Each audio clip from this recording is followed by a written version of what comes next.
Hi guys, this is Matthew Rosales. I'm here today, and I'm going to be discussing how there is an what you would call an epidemic of a rise in HIV cases in the Rio Grande Valley. I am from the Rio Grande Valley. Um, it's hard knowing that's somewhere you've come from and somewhere you've lived, and you went to one of these high schools that wasn't actually to prepared to teach the students in my population and in my school and in my community the the way around, and just the whole safe sex, and to know what you're getting yourself into when you meet someone who you don't even know and you might come into contact with sexually, and that's something you should be aware about, especially at a young age, because I mean it does the age becomes younger and younger to where kids become sexually active, and they need to know the truth. The Rio Grande Valley now has around 2,300 to 3,000 HIV positive cases, with about 200 new cases reported each year, according to the Valley AIDS Council. I found quite a few articles, just about basically interviews from the people that work at the Valley AIDS Council there in the RGV, and people who have come out with HIV positive cases, and they want to help other people realize, like, that not only that it's not bad to get tested, but that it's not always bad to, as bad as it sounds, to be HIV positive. Like, there is ways to treat it to the point where it is almost completely untraceable, to the point where if you do have sexual encounters with somebody, like, it wouldn't be sexually transmitted at that point anymore, because you're on the right antibiotics, you've been taking the right medicine, you've been seeing the right doctors, you've been taught the right way.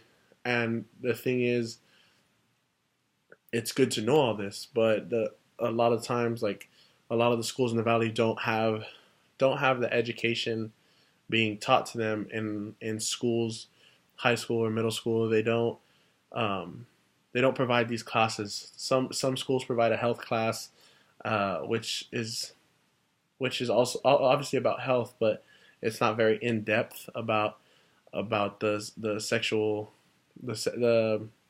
sexually transmitted diseases you can come encounter with just out and about, whoever you're becoming sexually active with. You don't know who your partners have been with, or if they're HIV positive, or if they've even been tested to know if they're clean or not. And it's something that needs to be taken care of, and brought up to the point where people, to our younger generations, learn and get a hold of all this information, and are taught that they need to be sexually aware, or they need to be aware of what they're getting involved with and who they're getting involved with. It's According to the data, 51% of those diagnosed in 2015 were ages 55 and older. 26% were between 13 to 24. That's middle school to high school to obviously college ages, and most of them are men, which is 85% of them are men, 15% are female, and 50% of these cases report some of the same gender sexual behavior.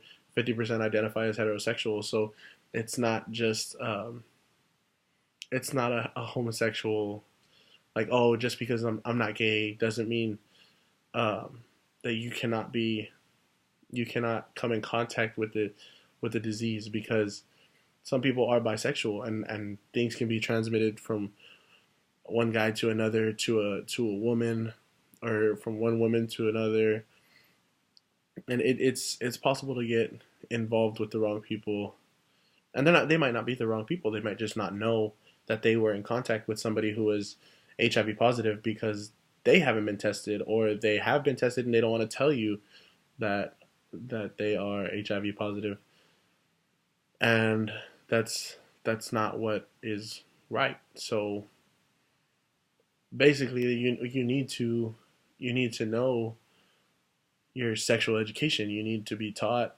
You need to know that being tested isn't a bad thing. The sooner you get tested, the sooner you find out you're clean, or the sooner you find out you're positive, and the sooner you can be put on medication so that you can be treated for being HIV positive. And that's just about everything.